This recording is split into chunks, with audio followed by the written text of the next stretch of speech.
Thank you well done Ajmala. ഒരു രക്ഷയില്ല. നമ്മൾ അല്ലെ MC പറയുന്ന ആളുടെ ആ ഒരു പവറാണ് നമ്മൾക്കൊരു ചീഫ് ഗസ്റ്റിലേക്ക് ട്രാൻസ്ഫർ ചെയ്ത് വരാമെന്ന് പറഞ്ഞു. അടി തെറ്റിയാൽ ആനയും വീഴുന്ന പറഞ്ഞ പോലെ ഒരു ഒന്നൊന്നര വീഴ്ച അല്ലെ മുൻപും അതിനുശേഷമൊക്കെ നമ്മൾ വീണിട്ടുണ്ട്. പിന്നെ അത് എങ്ങനെ ഒരു ബൗൺസ് ബാക്ക് ചെയ്തിട്ട് നമ്മൾ തിരിച്ചു വന്നു, അതാണ്. അപ്പം ഞാനിവിടെ ജോയിൻ ചെയ്ത സമയത്ത് എനിക്ക് കുറേ മെസ്സേജ് വന്നു പേഴ്സണലി, എവിടെയായിരുന്നു ഇത്രയും നാളും, കുറച്ച് നാളായിട്ട് കാണാനില്ലല്ലോ എന്ന്. അതിനൊക്കെയുള്ള വ്യക്തമായിട്ടുള്ള ഉത്തരം പറയാൻ തന്നെയാണ് ഞാനിപ്പോൾ ഇവിടെ വന്നിട്ടുള്ളത്. ഒരുപാട് സന്തോഷമാണ്. മാഡം പറഞ്ഞ പോലെ നമുക്കൊരു ഐഡൻറ്റിറ്റി ഉണ്ടാക്കാൻ നമ്മളെ സഹായിച്ച ഫിജി കാർഡ് എന്ന് പറഞ്ഞൊരു കമ്പനി, അതിനോടുള്ള നന്ദി തീർത്താൽ തീരാത്തതാണ്. അതെപ്പോഴും ഒരു വികാരം തന്നെയാണ്. ഒരു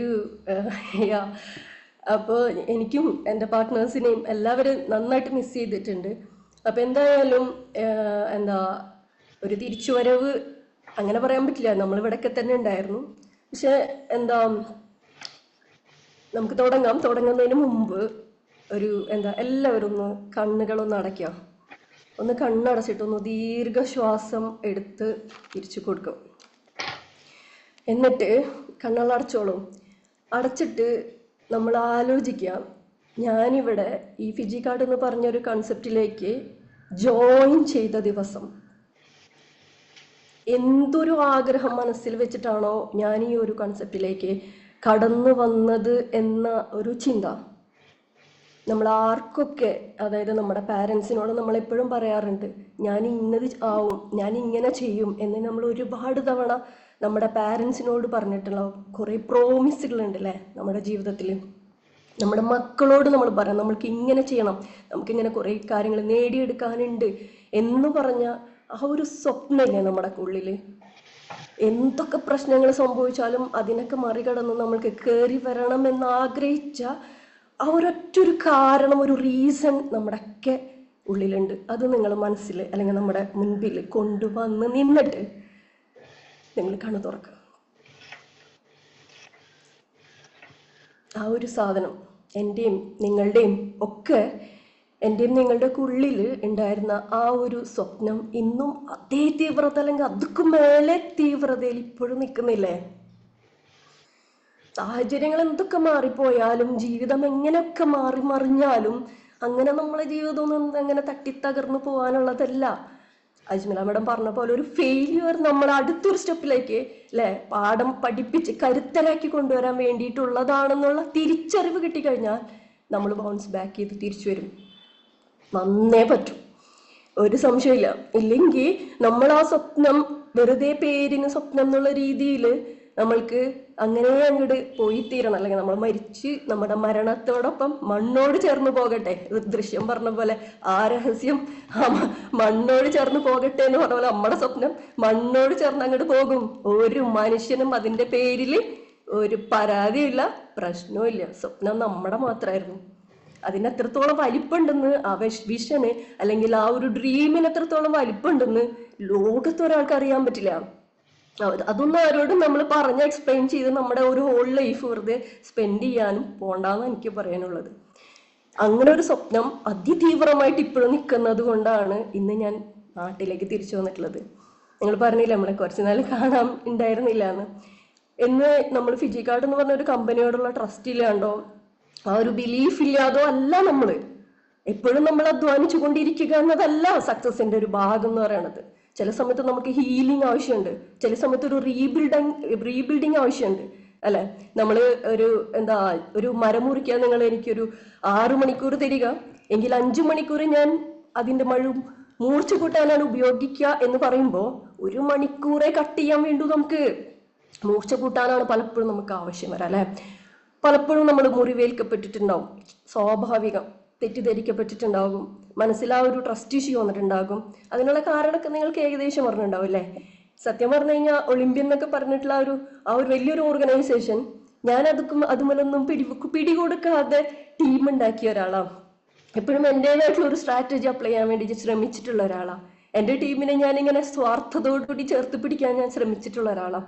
എന്നിട്ട് അവസാനം നമ്മളിങ്ങനെ കുറേയൊക്കെ യാത്ര ചെയ്യുന്ന സമയത്ത് ഒന്ന് ടയേർഡ് ആവുന്ന സമയത്ത് ഒന്ന് കൈപ്പിടിക്കാനായിട്ട് ഉപയോഗിച്ചത്, ഒളിമ്പ്യന്റെ കൈപ്പിടിച്ചാൽ സക്സസിലെത്താൻ ഈസി ആകുമെന്നുള്ള ആ ഒരു വിശ്വാസം എൻ്റെ ടീമിലേക്ക് അങ്ങനെ എത്തിക്കാൻ വേണ്ടി ഞാൻ എടുത്തൊരു എഫേർട്ട്. അത് കഴിഞ്ഞ ഒരു പൊടിയും തട്ടി അങ്ങനെ സിമ്പിളായിട്ട് പോയപ്പോ ഞാനാരായി? അവിടെ നമ്മൾ പറഞ്ഞ വാക്കിന് വ്യവസ്ഥ ഉണ്ടാകും എന്ന് വിശ്വസിച്ചത് തെറ്റ്. ബാഹുബലി പറഞ്ഞ പോലെ ആദ്യത്തെ തെറ്റ്. നമ്മളെ പോലെയാണ് ചങ്കുറപ്പുള്ള പറഞ്ഞ വാക്ക് പാലിക്കും എന്ന് പറഞ്ഞ ഫിജിക്കാരന് എന്തെങ്കിലും സംഭവിച്ചാൽ അതിനെ താങ്ങി നിർത്താൻ കഴിവുള്ള ഒരു പറ്റം ലീഡേഴ്സ് ഇവിടെ ഉണ്ടെന്ന് നമ്മുടെ പാർട്ട്നേഴ്സിനെ പഠിപ്പിക്കാൻ തയ്യാറായപ്പോ നമ്മളെ പോലെയാണ് മറ്റുള്ളവരെന്ന് നമ്മൾ തെറ്റിദ്ധരിച്ചു. രണ്ടാമത്തെ തെറ്റ്. അത് കഴിഞ്ഞിട്ട് നമ്മൾ ഒരു വല്ലാത്തൊരു വീഴ്ചയായിരുന്നു. ഫിജിക്കാട്ടിനി ഇല്ല എന്ന് പറഞ്ഞ ആളുകളുടെ മുന്നിൽ ഇല്ല ഇല്ല ഇല്ല എന്ന് നമ്മൾ ശക്തമായിട്ട് പ്രതികരിച്ചു എങ്കിലും, നമ്മുടെ മനസ്സിനോട് അത് പറഞ്ഞു പഠിപ്പിച്ചെങ്കിലും അതിന് വ്യക്തമായിട്ടുള്ള ഒരു ഉത്തരം കിട്ടാൻ വേണ്ടി കാത്തിരുന്നു. കുറെ സമയം ഞാനൊക്കെ ഒന്ന് റിക്കവർ ആവാൻ കുറച്ച് സമയം എടുത്തുട്ടോ. കാരണം അത്രയ്ക്കും ചങ്കിലായിരുന്നു ഫിജിക്കാട്ടില്ലെങ്കിൽ പിന്നെ ഞാനില്ല, അങ്ങനെയായിരുന്നു. പക്ഷെ അങ്ങനെയല്ല, നമ്മളെ സംബന്ധിച്ച് എന്തൊരു വീഴ്ച വന്നാലും എന്തൊരു പ്രശ്നം വന്നാലും അതിനെ മറികടക്കാൻ പാകത്തിന് നമ്മൾ മാനസികമായിട്ട് പരുവപ്പെട്ടേ പറ്റൂ. നാളെ ലൈഫിൽ എന്ത് സംഭവിക്കുന്നു എന്നത് അൺസർട്ടൈൻ ആണ്, അൺപ്രഡിക്റ്റബിൾ ആണ്. നമുക്ക് ഒരാൾക്കും അറിയില്ല നാളെ എന്ത് സംഭവിക്കും. നമ്മുടെ ലൈഫ് പോലും ഒരു പോള പോലെ അല്ലെ, എപ്പൊ വേണമെങ്കിലും പൊട്ടാനുള്ള സാധ്യതയുള്ള, എപ്പൊ വേണമെങ്കിലും മരണത്തിന് കീഴടങ്ങാനുള്ള, എന്ത് ദുരന്തം നമ്മുടെ മുന്നിലേക്ക് വരാനുള്ള അൺസർട്ടൈൻ ആയിട്ടുള്ള ഒരു സംഭവമാണ് നമ്മുടെ ലൈഫ്. അതൊരു റിയാലിറ്റിയാണ്, നമുക്ക് എല്ലാവർക്കും അറിയാവുന്ന ഒരു കാര്യമാണ്. അപ്പോ അങ്ങനെ ഒരു സംഭവം വരുമ്പോൾ നമ്മളെ സംബന്ധിച്ച് അൺസർട്ടൈൻ ആയിട്ടുള്ള, അൺപ്രഡിക്റ്റബിൾ ആയിട്ടുള്ള ഒരു ലൈഫില് അടിതെറ്റിയാൽ ആനയും വീഴും. വീഴല് നമ്മുടെ കൺട്രോളിലുള്ള കാര്യമില്ല. വീണ് കഴിഞ്ഞിട്ട് എഴുന്നേൽക്കണോ എന്നുള്ള ഒരു ചിന്തയുണ്ട് അവിടെ. എഴുന്നേൽക്കണം എന്ന് നമ്മൾ ഒറ്റയ്ക്ക് എടുക്കണ തീരുമാനമാണ് അത്. ആ ഒരു തീരുമാനം നമ്മൾക്ക് കിട്ടണം എന്നുണ്ടെങ്കിൽ ആദ്യം തന്നെ അതെങ്ങനെ തിരിച്ചു വരണം?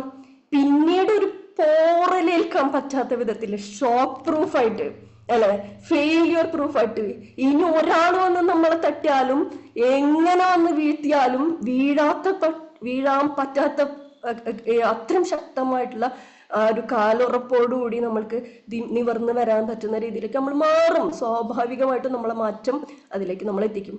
അപ്പോൾ നിങ്ങൾ എന്നെ സംസാരിച്ച് ശീലം കുറച്ച് കുറഞ്ഞു പോയി, പക്ഷെ ഉള്ളിൻ്റെ ഉള്ളിലുള്ള ആ തീ, ആ കനല്, അതിൻ്റെ ഒരു തരി പോലും ചൂട് കുറയാതെയാണ് നമ്മൾക്ക് പിന്നീടും പ്രവർത്തിക്കാനുള്ള ഒരു സംഭവത്തിലേക്ക് നമ്മൾ എത്തിയിട്ടുള്ളത്. നാളെ ഒരു സമയത്ത് നമ്മുടെ മക്കൾ ചോദിക്കും, നിങ്ങൾക്ക് ഒരുപാട് കഷ്ടപ്പാട് ഉണ്ടായിരുന്ന സമയത്ത് നിങ്ങൾ അതിനെ എങ്ങനെ റിക്കവർ ചെയ്തു എന്ന് നമ്മളോട് ചോദിക്കുന്ന സമയത്ത് അത് നമ്മുടെ റിജിൽ സാറ് പറഞ്ഞ വാക്ക് പാലിക്കാണ്ട, അത് അവരിട്ടിട്ട് പോയി, ഞാൻ തോൽവി സമ്മതിച്ചു എന്ന് പറയണോ? പകരം ഇല്ലടാ, കുറച്ചൊന്ന് വിഷമിച്ചെങ്കിലും ഞാനതിന് നേരെ ഒന്ന് ഫൈറ്റ് ചെയ്തിടൂ, ഞാനൊന്നതിനെ ശക്തമായിട്ടൊന്ന് ശ്രമിക്കാൻ, അടുത്തൊരു ലെവലിലേക്ക് കടക്കാൻ വേണ്ടി ഞാൻ കൂടുതലൊന്ന് പഠിച്ചടോ, അല്ലെങ്കിൽ ഞാൻ കുറച്ചും കൂടി ഒന്ന് ആഴത്തിൽ അതിനെ മനസ്സിലാക്കിയിട്ട് കുറച്ചും കൂടി ഒന്ന് ഹാർഡ് വർക്ക് എടുക്കാൻ ഞാൻ ശ്രമിച്ചടോ, എൻ്റെ ടീമിനൊക്കെ ഒന്ന് ചേർത്ത് പിടിച്ചിട്ട് അടുത്തൊരു സ്റ്റെപ്പിലേക്ക് നടക്കാൻ ഞാൻ ശ്രമിച്ചടോ, തോൽക്കാൻ അല്ലെങ്കിൽ തോറ്റു കൊടുക്കാനുള്ള ഒരു മനസ്സ് ഞാൻ കൊടുത്തില്ലടോ എന്ന് പറയണോ, അല്ലെങ്കിൽ ഞാൻ ഗിവ് അപ്പ് ചെയ്തു എന്ന് പറയണോ എന്നതാണ് നമ്മൾ തീരുമാനിക്കണം. അത് നമ്മൾ പറയണ വാക്കുകളൊന്നുമല്ല നമ്മുടെ മക്കള് അനുസരിക്കണതും അത് ഫോളോ ചെയ്യണതും നമ്മുടെ പ്രവൃത്തികളാണ്, നമ്മുടെ ആക്ഷൻസ്. നമ്മൾ എന്ത് ചെയ്തു? അവരാ ഒരു ചലഞ്ചസ് വന്ന സമയത്ത് അതിനെ ഗിവ് അപ്പ് ചെയ്തോ, തോൽവി സമ്മതിച്ചോ, അതല്ലെങ്കിൽ അതിനവരെ സ്റ്റേൺ ആയിട്ട് അവിടെ നിന്നോ എന്നതാണ് അവര് നോക്കുന്നത്. സക്സസ് ആയോ എന്നുള്ളത് അവിടുത്തെ ഒരു പ്രശ്നമേ അല്ല. നമ്മൾ അതിനെ കറക്റ്റായിട്ട് ചലഞ്ചസിനെ ഫേസ് ചെയ്തു എങ്കിൽ അതാണ് ക്യാരക്ടർ. അവിടെയാണ് നമുക്ക് റോൾ മോഡൽ ആവാൻ പറ്റുള്ളൂ. ഡിഫിക്കൽട്ടീസ് ഇല്ലാത്തതുണ്ട്. അതാണ് ലൈഫിലെ ഒരുപാട് പ്രശ്നങ്ങളിൽ കൂടെ തന്നെയാണ് എല്ലാവരും പോയിക്കൊണ്ടിരിക്കണേ. ആ പ്രശ്നത്തിന് നമ്മൾ എങ്ങനെ നേരിടണമെന്ന് നമ്മുടെ മക്കളുടെ മുന്നിൽ നമുക്ക് റോൾ മോഡലാകാം, നമ്മുടെ പാർട്ട്നേഴ്സിന്റെ മുന്നിൽ നമുക്ക് റോൾ മോഡലാകാം. നമ്മളൊരു എക്സാമ്പിൾ ആകണം. അതിനെ ഏത് പ്രശ്നത്തിനും എങ്ങനെ നേരിടാൻ പറ്റുന്ന രീതിയിലേക്ക് മാനസികമായിട്ട് പരുവപ്പെടാൻ, ഒരു ഹീലിംഗ് കിട്ടാൻ, ഒരു റീബിൽഡ് ചെയ്യാൻ ചിലപ്പോൾ ഒരു സൈലൻസ് ആവശ്യമാകും. എന്നെ സംബന്ധിച്ച് ഗൾഫിൽ നിന്ന് നാട്ടിലേക്ക് പോരാൻ തീരുമാനിച്ച സമയത്ത് എൻ്റെ ഹസ്ബൻഡ് കാലുപിടിക്കണ പോലെ പറഞ്ഞു, നീ പോകല്ലേ, കാരണം ഇത്രയും സുന്ദരമായിട്ടുള്ളൊരു ജീവിതമാണ് നമ്മൾ ജീവിക്കണേ. 4 മക്കളും ഭാര്യയും ഭർത്താവും സുഖസുന്ദരവുമായിട്ടുള്ള, അതായത് ഒരു നോർമൽ പെണ്ണും തീരുമാനിക്കാത്ത ഒരു കാര്യമാണ് ഭർത്താവിനെ മക്കളെ സ്പ്ലിറ്റ് ആക്കിയിട്ട് ഇവിടെ നാട്ടിലേക്ക് ഒരു മോൻ അവിടെ നിർത്തി 3 ആളെയും ഇങ്ങോട്ട് കൊണ്ടുവന്നു. ഞാനുള്ളിടത്താണ് ചെറിയ മക്കൾ നിൽക്കാൻ പറ്റുള്ളൂ. അങ്ങനെ കൊണ്ടുവന്നിട്ട് ഉള്ള കഷ്ടപ്പാട് മൊത്തം എടുക്കാൻ, അല്ലെങ്കിൽ ഒറ്റയ്ക്ക് ഫൈറ്റ് ചെയ്യാൻ വേണ്ടിയിട്ട് തിരിച്ചു വരാൻ നിനക്ക് എന്തിന്റെ കേടാന്ന് ചോദിക്കണം ആൾക്കാർ. സത്യമായിട്ടും ചോദിക്കുന്ന ആൾക്കാർ ഇല്ലേ? നിങ്ങളായാലും ചോദിക്കില്ലേ? നിങ്ങൾക്ക് എന്തിന്റെ കേടാ അവിടെ മിണ്ടാണ്ട് നിന്നാ പോരെ? എന്തൊരു സുഖസുന്ദരമായിട്ടുള്ള ജീവിതമാണ്. പക്ഷെ നമ്മൾ ഈ പറഞ്ഞ സാധനം ഉണ്ടല്ലോ, നമുക്ക് ഒരുപാട് നിരാശകളും പ്രശ്നങ്ങളൊക്കെ വന്നാലും നമ്മുടെ ഡ്രീംസ് എന്ന് പറഞ്ഞത് is bigger than the disappointment. നമ്മുടെ നിരാശക്കാളൊക്കെ വലിയതാണ് നമ്മുടെ ആ ഒരു ഡ്രീം എന്നുള്ള തിരിച്ചറിവ്, നമ്മുടെ പാഷൻ എന്നുള്ള തിരിച്ചറിവ്. അവിടെ നിന്നിട്ട് എനിക്ക് അങ്ങോട്ട് നമ്മുടെ സെറ്റ് ആവില്ലേ, നമ്മൾ വിചാരിച്ച കാര്യങ്ങൾ അതിലേക്ക് എത്താൻ പറ്റാത്ത പോലത്തെ ഒരു അവസ്ഥ. മനസ്സിലായി? എനിക്ക് അവിടെ സ്വന്തമായിട്ടൊരു കമ്പനി ഉണ്ട്, അതിന്റെ CEO ആണ് ഞാൻ. ഇപ്പോഴും അതിന്റെ പ്രവർത്തനങ്ങളൊക്കെ നമ്മൾ നോക്കി കാണുന്നുണ്ട്. പക്ഷെ അതൊന്നല്ല എന്നെ സന്തോഷം നൽകുന്നത്. അല്ലെങ്കിൽ എവിടെ നിന്നാണ് എനിക്ക് നമ്മൾക്ക് നമ്മളെ ഒരു ജീവൻ ഉണ്ടാക്കി തന്നത്, അവിടേക്ക് തിരിച്ചു വരാണ്ട് ഒരു രക്ഷയില്ല. നമ്മൾക്ക് ഇവിടെ നിന്ന് എന്തും നേടിയെടുക്കാൻ പറ്റും. നമുക്ക് എല്ലാവർക്കും അറിയാം, ഫിജിക്കാട്ടിൽ ജോയിൻ ചെയ്യുന്ന സമയത്ത് മാഡം പറഞ്ഞ പോലെ വെറും ഒരു ഹൗസ് വൈഫ്, വല്ലാത്തൊരു പേരത്, എടുത്ത് ചവിട്ടി കൂട്ടണം. അങ്ങനത്തെ ഒരു ഹൗസ് വൈഫ് എന്നുള്ള ആ പേരുണ്ടല്ലോ, അതിന് എനിക്ക് വെറുപ്പുള്ള ഒരു സാധനമാണ് ആ വാക്ക് എന്ന് പറയുന്നത്. ഒരാളും ആ പേരിൽ അറിയപ്പെടാൻ പാടില്ല എന്നുള്ളതാ. എന്ത് ചെയ്യണം? ഞാനിവിടെ ഞാൻ പറഞ്ഞല്ലോ, മക്കളുണ്ട്. ഏത് സമയത്തും ഈ പറഞ്ഞ പോലെ ഒരു കുഞ്ഞു മക്കൾ എപ്പോഴും ഉണ്ടാവും. ആ മക്കളെ നമുക്ക് വളർത്തണല്ലേ, നമുക്ക് അതിന്റെ ഉത്തരവാദിത്തം ഉണ്ട്, കൃത്യമായിട്ടുണ്ട് അതിന്റെ ഉത്തരവാദിത്തം. അപ്പൊ നമ്മൾ അതിന് വേണ്ടിയിട്ട് നമ്മുടെ കരിയർ എന്ന് പറഞ്ഞാൽ നമ്മുടെ ഒരു സെക്കൻഡ് ഒരു പ്രയോറിറ്റി ആയിട്ട് നമ്മൾ മാറാണ്. വേറൊരു നിവൃത്തിയില്ല. അപ്പൊ നമ്മുടെ വീട്ടിലിരുന്ന് ചെയ്യാൻ പറ്റുന്ന, നമ്മൾക്ക് ഉപയോഗിക്കാൻ പറ്റുന്ന നമ്മുടെ കഴിവുകളെ എവിടെ വെച്ചിട്ടാണ് നമുക്ക് അപ്ലൈ ചെയ്യാൻ പറ്റണം, അങ്ങനെ ഒരു സംഭവമാണ് സത്യത്തിൽ ഫിജിക്കാട്ട് എന്ന് പറഞ്ഞത്. ഫിജിക്കാട്ടിന് എന്ത് സംഭവിച്ചു എന്ന് ചോദിച്ചു കഴിഞ്ഞാൽ ഫിജിക്കാട്ടിന് ഇപ്പൊ ഒന്നും സംഭവിച്ചിട്ടില്ല. പലരും അവിടുന്ന് വഴിമാറിപ്പോയെങ്കിലും കൂടി ഫിജിക്കാട്ട് ഇപ്പോഴും ശക്തമായിട്ട് തന്നെ മുന്നോട്ട് പോകുന്നുണ്ട്. പക്ഷെ എവിടെയാണ് പ്രശ്നം സംഭവിച്ചത് എന്നറിയോ? നമ്മൾ 2 സർക്കിൾ വരച്ചു. ആ സർക്കിളിൽ ഒന്ന് നമ്മുടെ സ്വപ്നവും ഒന്ന് നമ്മുടെ പ്രോബ്ലം ആയിരുന്നു. അപ്പൊ ആദ്യമൊക്കെ നമ്മുടെ സർക്കിൾ ഡ്രീം എന്ന് പറഞ്ഞ ഒരു സർക്കിൾ ഭയങ്കര വലുതായിരുന്നു. അതുകൊണ്ട് നമ്മുടെ പ്രോബ്ലം നമ്മുടെ കണ്ണില് കാണുന്നുണ്ടായിരുന്നില്ല. ശക്തമായിട്ട് നമ്മൾക്ക് 100 അല്ല 200 അല്ല 500 സെയിൽസ് വോളിയം ഒരു ദിവസം എടുത്ത ആളുകളെ നമുക്ക് ഇവിടെ അറിയാം നമ്മുടെ ഗ്രൂപ്പില്. അന്ന് നമ്മുടെ പ്രോബ്ലത്തിനെ നോക്കാൻ നമുക്ക് സമയം ഉണ്ടായിരുന്നില്ല. പിന്നെന്തു പറ്റി? ഡ്രീമിന്റെ സർക്കിളിന്റെ വലിപ്പം കുറഞ്ഞിട്ട് പ്രോബ്ലത്തിന്റെ സർക്കിൾ അങ്ങോട്ട് വലുതായി. അപ്പൊ നമ്മുടെ മനസ്സ് ചുരുങ്ങി ചുരുങ്ങി ചുരുങ്ങില്ലാണ്ടായി. നമ്മൾ എന്ത് ചെയ്യണ്ട? പ്രോബ്ലം അവിടെ തന്നെ നിൽക്കട്ടെ, ഒന്നും ചെയ്യണ്ട. അതുക്കും വലുപ്പത്തില്, അതുക്കും മേലെ വലുപ്പത്തില് നമ്മുടെ ഡ്രീമിന്റെ വലിപ്പം, നമ്മുടെ മനസ്സിന്റെ വലിപ്പം ഒന്ന് വളർത്താനായിട്ട് എടുക്കാൻ നമ്മൾ തയ്യാറാണെങ്കിൽ, ഇപ്പോഴത്തെ ഒരു കണ്ടീഷനാണ് കേട്ടോ പറയണത്. നമ്മളെ സംബന്ധിച്ച് ഇന്നത്തെ ഒരു ദിവസം സത്യം പറഞ്ഞു കഴിഞ്ഞാൽ നമ്മൾക്ക് ആകെ കുറച്ച് 7 ദിവസം ഉണ്ട്. 7 ദിവസത്തിനുള്ളിൽ പ്രൂവ് ചെയ്യാൻ കിട്ടുന്ന ചെറിയൊരു കുറഞ്ഞ സമയം വേണമെങ്കിൽ ഇന്ന് പോയിട്ട് ഒരു SR ലീഡറിന് ഒരു 200 സെയിൽസ് കൂലി എടുത്തിട്ട് നാളെ നമ്മളുടെ ആ ഒരു സ്റ്റേജിൽ കയറിയിട്ട് ആളുകളുടെ മുന്നിൽ കയ്യടി വാങ്ങിക്കാനുള്ള ഒരു സാഹചര്യം ഇവിടെ നിൽക്കുന്നുണ്ട്. വേണോ വേണ്ടേ എന്ന് നമ്മൾ ഓരോരുത്തരും തീരുമാനിക്കണം. നിങ്ങൾ ഒരു മോട്ടിവേഷൻ ആയിട്ട് ഇത് എടുക്കണ്ട, ഒരു മോട്ടിവേഷൻ ആയിട്ട് എടുക്കണ്ട. നമ്മൾ തീരുമാനിക്കണം, വേണോ വേണ്ടേ. നമ്മളുടെ ആ ഒരു സ്റ്റേജില് ആയിരക്കണക്കിന് ആൾക്കാർ നിറഞ്ഞു നിൽക്കുന്ന ഒരുപാട് പാട്ടും അല്ലെങ്കിൽ ആ ഒരു ലൈറ്റും ആ ഒരു അറേഞ്ച്മെന്റില് ഘനഗംഭീരമായിരിക്കും നമ്മുടെ മെഗാ ഇവന്റ്, ഒരു സംശയമില്ല അല്ലെ. അവിടെ നമ്മുടെ പേര് വിളിക്കണ സമയത്ത്, നമ്മുടെ ഫാമിലി അതിന് സാക്ഷിയാകുന്ന ഒരു സമയത്ത് സത്യം പറഞ്ഞ ആരായിരിക്കും അവരുടെ നെഞ്ചിൽ ഒരു വിങ്ങലും കണ്ണീന്നൊരു തരി കണ്ണുനീർ പൊടിയുന്നത്? നമ്മുടെ അമ്മയുടേതാണോ, അച്ഛൻ്റെതാണോ, ഭാര്യയുടെ, ഭർത്താവിൻ്റെ ആണോ, നമ്മുടെ മക്കളുടേതായിരിക്കുമോ? ഒരു നിമിഷം പ്രൗഡായിട്ട് അല്ലേ, നമ്മുടെ സവിത അവിടെ പറഞ്ഞ പോലെ ആ ഒരു പ്രൗഡ് ഫീൽ നമുക്ക് ഉണ്ടാവും അല്ലേ. നമുക്ക് വേണമെങ്കിൽ തീരുമാനിക്കാം എനിക്ക് വേണോ വേണ്ടേ എന്നുള്ളത്. ഒരു 200 സെയിൽസ് വോളിയം വളരെ സിമ്പിൾ ആയിട്ട് എടുക്കാവുന്ന കാര്യമുള്ളൂ. പക്ഷെ വന്ന സമയം ഭയങ്കരമായിട്ട് തെറ്റിപ്പോയി. ഞാനിവിടെ കുറച്ചും കൂടി ഒന്ന് ശക്തമായിട്ട് ഇറങ്ങണം എന്ന് വിചാരിച്ച സമയത്ത് ഞാനിവിടെ ആകെ കൂടി പഴയ വീടിന്റെ ഒരു മെയിൻ്റനൻസിൽ കുടുങ്ങിപ്പോയി. ഇവിടെ നിന്ന് ഇറങ്ങാൻ പറ്റാത്തൊരവസ്ഥ ഉണ്ടായി. അതുകൊണ്ട് നമുക്ക് കുറച്ചും കൂടി ഒന്ന് ആഴത്തിൽ പ്രവർത്തിക്കണം എന്നുള്ള ഒരു സാധനം എനിക്ക് പറ്റിയില്ല എന്നുള്ളതാ. പക്ഷെ ഞാൻ പറയണത്, ഞാൻ പറഞ്ഞില്ലേ, നമ്മള് ഇത്ര നാളും എന്തുകൊണ്ട് ബിസിനസ് ഡള്ളായി, എന്തേ ഒരു ബിസിനസ് നടക്കാഞ്ഞ്, എന്തേ ടീമൊക്കെ ആകെ ഫെഡപ്പായേ, എന്തേ വീക്കായി പോയേ എന്ന് ചോദിക്കുമ്പോൾ അതിൻ്റെ ഉള്ള ഉത്തരം നമ്മുടെ കയ്യിലുണ്ട്. ഞാൻ പറഞ്ഞു, പ്രോബ്ലത്തിന്റെ സർക്കിളിലേക്കാണ് നോക്കിക്കൊണ്ടിരിക്കണേ. നമുക്ക് പ്രയോറിറ്റി നഷ്ടപ്പെട്ടു, തിരിച്ചു വരണം. നമ്മളെ സംബന്ധിച്ച് നമ്മുടെ ഉള്ളിലുള്ള ശത്രുക്കളുണ്ട്. എന്തായിരുന്നു ശത്രു? എന്ത് സംഭവിക്കും, ഇനിയൊരു സ്റ്റെപ്പ് വെച്ചാൽ വീഴുമോ വീഴില്ലേ എന്നുള്ള പേടി അല്ലെ. നമുക്ക് നല്ല പേടിയുണ്ട്. നമ്മള് ചൂടുവെള്ളത്തിൽ വീണ പൂച്ചാണ് അല്ലെ, പച്ചവെള്ളം കണ്ടാലും പേടിക്കുന്ന പറഞ്ഞ മാതിരി. ഇനി എന്തെങ്കിലും സംഭവിക്കുമോ, ഇനി എന്തെങ്കിലും പ്രശ്നം വരുമോ, വാക്ക് പറഞ്ഞ മാറ്റി പറയേണ്ടി വരുമോ എന്നുള്ളൊരു ഭയമുണ്ട് നമുക്ക്. മറ്റുള്ളവരെ വെച്ച് കമ്പയർ ചെയ്യും, അവരൊക്കെ എങ്ങനെയാ വർക്ക് ചെയ്യണേ, ഇവർക്ക് എങ്ങനെ എത്രയും ബിസിനസ് ഉണ്ടാവണേ, നമ്മളിതെന്താ ശ്രമിച്ചിട്ട് പറ്റാത്ത. അപ്പൊ നമ്മൾ വീക്കായി അവിടെ കമ്പാരിസൺ. അത് നമ്മൾ ഒരിക്കലും എവിടെയും കൊണ്ട് എത്തിക്കാൻ പറ്റില്ല. പിന്നെ ഞാൻ പറഞ്ഞല്ലോ, നമ്മുടെ വീട്ടിലും നാട്ടിലും ഒരുപാട് കാര്യങ്ങൾ നമ്മൾ ഇൻവോൾവ് ആണ്. മുൻപും അങ്ങനെ തന്നെ ആയിരുന്നു. പക്ഷെ നമ്മൾ PG കാർഡിന് പ്രയോറിറ്റി കൊടുത്തിട്ടുണ്ടായിരുന്നു.